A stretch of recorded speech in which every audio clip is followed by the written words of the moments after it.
Dengan hayat Allah kita bisa hidup, kalau nak mati. Dengan basirnya Allah kita bisa melihat, kalau tidak kita buta. Dengan sami'nya Allah kita bisa mendengar, kalau tidak peka, budak. Dan dengan kalamnya Allah kita bisa berbicara, kalau tidak kita bisu. Dengan ilmunya Allah kita bisa cerdas dan pintar, kalau tidak kita bisu. Dengan kudratnya bergerak, iradahnya berkehendak. 7 sifat Allah mana milik kita. Bulu, kulit, daging, urat, tulang, darah, hati, limpa, empedu, otak, benak, ruh, kolbi, syiri, hobi, ahfa, nafsu, natikoh, kulu, jasad, tubuh luar, tubuh dalam, semuanya milik dan kepunyaan Rabbul Alamin. Mana milik kita? Kenapa manusia sombong? Kenapa manusia tak kenal dengan Rabbnya? Allah sangat cinta dan sayang kepadanya, tetapi dia tidak pernah mencintai dan menyayangi Allah. Kita ini adalah tengkorak hidup yang berjalan tanpa ruh yang diberikan oleh Allah. Kita bangkai busuk, laku, tak ada guna. Tapi ingat, perjanjian ruh di dalam jasad sudah ada. Apabila waktunya habis, segalanya sirna. Jabatan yang antum bangga-banggakan, apabila waktu datang, habis. Nama baik dan kekayaan, pangkat tinggi, apabila waktu datang, sirna. Hanya tinggal kenangan dalam album. Allahu Akbar. Maka untuk itu, ini hari Jumat, besok hari Sabtu, itu kubur semakin dekat. Layang-layang sekarang sedang di atas ubun-ubun kepala. Kumpalan benang semakin habis. Layang-layang semakin tinggi. Kumpalan benang semakin habis. Roh akan kembali kepada sang pemiliknya. Yang mati itu adalah tanah, jasad. Yang duduk di depan saya ini tanah, yang berdiri di depan ini tanah. Tanah dikasih sorban, tanah dikasih jubah, tanah menjadi Pak Camat, tanah menjadi Pak RW PRT, tanah jadi kabak, tanah menjadi bintang 5 bintang 4, tanah, bahkan kembali ke tanah. Ruh tetap hidup. Bahkan dalam hadis dan dalam Al-Quran, roh itu semakin cerdas, dipercerdas dari di dunia, sehingga dia bisa memantau apa yang terjadi pada keluarganya. Allahu Akbar. Jemaah yang dimuliakan Allah Subhanahu wa Ta'ala, baik nasihat momen yang sangat berbahagia ini hari, yaitu 1 Muharram, hari kebangkitan Islam. Tapi umat manusia tidak tahu, bahkan pura-pura tidak tahu, bahkan tidak tahu. Karena hitungan tahun ada dua macam, satu tahun Masehi, yang kedua tahun Hijrah, yang satu milik umat Islam, yang satu umat orang lain. Tetapi hari ini, saat ini, yang mereka bangga-banggakan adalah tahun orang lain, milik orang lain, miliknya dia tidak tahu. Ini yang terjadi. Hari ini Sabtu Muharram 1447 Hijriah, dan tahun ini milik umat Islam.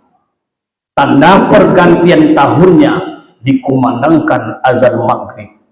Allahu Akbar, Allahu Akbar. Tahun berganti disambut dengan takbir. Dan yang kedua Masehi, Januari sampai Desember. Tanda pergantian tahunnya jam 00 ditandai dengan trompet. Plep, plep, plep, plep, plep. Ini milik orang lain. Coba cek dan dicek nanti. Tahun 2000 kami ulangi lagi, tahun baru 12 Desember atau 00 itu akan terjadi di Kabupaten Kampar. Mulai pagi subuh, organ dan meriah semeriahnya, tetapi yang hari Islam hari ini tidak ada apa-apa. Coba renungkan sejenak. Allahu Akbar, milik orang. Dan yang lebih dahsyat, kata Rasulullah SAW, orang yang meniru perbuatan orang itu berarti sama dia dengan orang itu. Yang ikut trompet, mendengar dan menyimak, sama dengan orang itu. Maka ini mari coba, mulai dari desa, dusun, coba apa yang harus kita lakukan sampai nanti final, yaitu 10 Muharram. Buatlah kegiatan nuansa Islami. Allahu Akbar. Kalau kita buka sejarah, lembaran sejarah Nabi Allah Muhammad SAW, yatim piatu padang pasir, di hijrah ini tahun Muharram itu enggak Islam hadir. Andaikan Muhammad terbunuh di malam itu, andaikan Muhammad dibantai oleh kafir Quraisy hari itu, maka Islam hancur di dunia, tidak ada lagi Islam. Tetapi saat itu Allah menyelamatkan Muhammad bin Abdullah, dan Ali bin Abi Thalib rela dibunuh di kasur Nabi, dan Abu Bakar rela dipatuk ular di bawah sur untuk mempertahankan agama Islam, untuk mempertahankan iman. Rela meninggalkan kampung tanah tumpah darahnya, rela meninggalkan anak istrinya demi agama Allah. Di hijrah tak tanggung-tanggung Pak, yang dihadapi oleh Rasulullah Sallallahu Alaihi Wasallam. Jam tengah malam, jam 00, Jibril datang di waktu asar. Assalamualaikum ya Rasulullah, ingat nanti malam Allah memerintahkan kamu hijrah. Ini perintah wajib untuk dilakukan, karena malam ini rumahmu akan dikepung. Di para ulama, nabi, ulama, kiai yang membisikkan yang datang adalah malaikat. Kalau dukun, jin, tengok aja lah. Pintar orang tuh nggak salat, berarti dukun. Orang itu adalah ahli sholat, ahli ibadah, dia tahu segala-galanya, malaikat. Sebab ilmu yang pada Nabi itu Yunan Jawa. Yang ada pada Nabi, ada pada awak. Maka ngaji jangan nanggung-nanggung. Mau seorang sampaikan seorang, jangan tengah sungai. Karang kapalnya, sampaikan seorang. Jadi pandang nampak, yang dicari bertemu. Karena ibarat ilmu ini adalah mutiara di dalam kerang di dasar lautan. Harus dengan sampan, pandai berenang, pandai menyelam. Kalau tak pandai jangan coba-coba ambil mutiara di dasar laut. Maka proses kaji ini sangat banyak dan luar biasa. Hadirin jemaah yang dimuliakan Allah Subhanahu wa taala, makanya bacakanlah Al-Fatihah selalu kepada rohani Bapak kita junjungan, rohani Bapak roh, yaitu Nabi Allah Muhammad sallallahu alaihi wasallam. Karena momentum hijrah ini Islam bangkit. Tapi berapa yang dihadapi oleh beliau? Ingin dibunuh. Dia menghindari jalan-jalan ramai ini, dia sengaja jalan batu. Tapi karena hari itu sudah ada dukun, sudah ada ilmu nujum, dilihatnya Nabi berjalan di atas batu tampak oleh mereka. Maka dari dulu sudah ada ilmu itu. Tapi kekuatan ilmu itu lebih hebat kekuatan ilmu tauhid. Sampai Nabi di Gua Sur, burung merpati, sarang lawa, habis main ilmu dukun. Kalau orang masuk ke gua ini, lawa-lawa itu hilang, merpati terbang.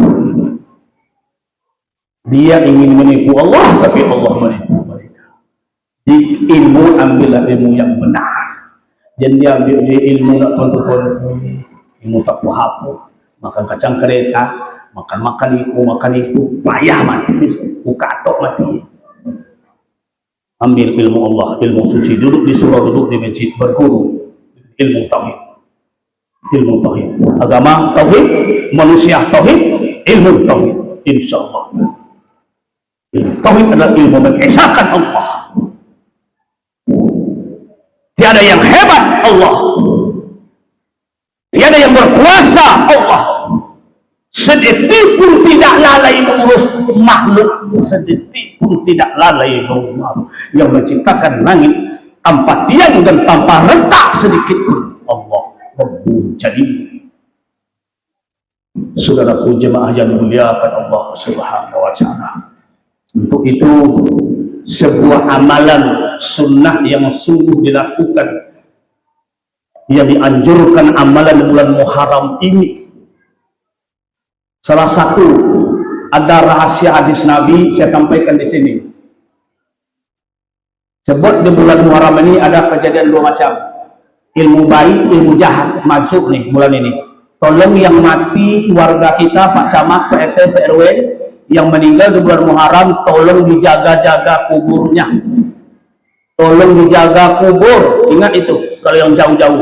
Sebab di bulan Muharram orang ilmu sihir akan mengambil matanya, kukunya, semuanya di dalam untuk alat membunuh orang. Yang kedua, kebaikan di bulan Muharram, siapa seorang bapak melebihkan belanja untuk anak istrinya di tahun ini, dilebihkan apa yang nonda anaknya bininya diberikan apa yang terjadi kata Rasulullah, 1 tahun ini rezekinya tidak akan pernah putus. Amin, Allahumma amin.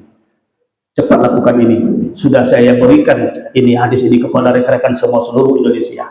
Sudah terbukti biar bulan Muharram saya belanjakan anak istri saya dengan ikhlas karena Allah, harta yang Allah berikan. Alhamdulillah 1 tahun itu ya Rasulullah, ya Nabi Allah, ya Allah, ya Buya, alhamdulillah rezeki saya tidak akan putus.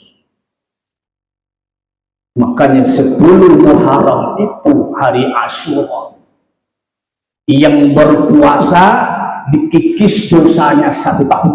Allahu Akbar. Tanggal 10 Muharram itu. Dan 10 Muharram itu kejadian pada nabi-nabi yang ulul azmi luar biasa. 10 Muharram. Bani Israel mengejar Fir'aun mengejar Nabi Allah Musa akama kalam Allah sampai di Laut Merah. Laut Merah itu terbelah dengan tongkat, instruksi dari Allah, dan selamatlah umat Nabi Musa dari kejaran Fir'aun. Terjadinya 10 Muharram, itu salah satu. Maka orang-orang yang sudah paham dengan bulan ini, hari ini sudah berpuasa. Kalau tidak, kena kegiatan banyak, 3 hari jangan sampai lupa. 9, 10, dan 11. Hari puasa 9 itu bernama puasa Tasu'ah dan 10 Muharram. Dua itu. Tidak juga sanggup 10 Muharram. Tidak juga sanggup. Allahu Akbar. Dan terakhir, untuk kita bersama, siapa saja yang mengusap kepala anak yatim dengan ikhlas karena Allah di bulan Muharram ini, terutama 10 Muharram, Allah Subhanahu wa Ta'ala, kata Nabi, akan mengangkat derajat orang itu sebanyak rambut orang yatim itu diangkat oleh Allah derajatnya. Maka istimewakanlah anak yatim. Maka dalam hadis 10 Muharram ini dinamakan rayanya anak yatim. Cepat kejar dan cari anak yatim, usap kepalanya, manjakan dia di bulan ini. Karena Allah akan meninggikan derajat orang-orang yang memanjakan anak yatim. Banyak lagi pahala. Dengar saja ceramah nanti atau buka kaji, buka buku. Apa keutamaan bulan Muharram? Buka semua di HP pun ada. Jemaahku yang dimuliakan Allah Subhanahu wa Ta'ala, semoga di bulan Muharram ini panjang umur, baik amal. Itu yang kita cari, panjang umur, baik amalnya. Tetapi mati copek atau mati lame, kita minta kepada Allah mati dalam keadaan husnul khatimah. Ya Allah, ya Rahman, bimbing kami, anak kami, keluarga kami, karena Engkau lah sebaik-baik bimbing kami, ya Allah. Fa'tabiru ya ulil albab la'allakum tuflihun.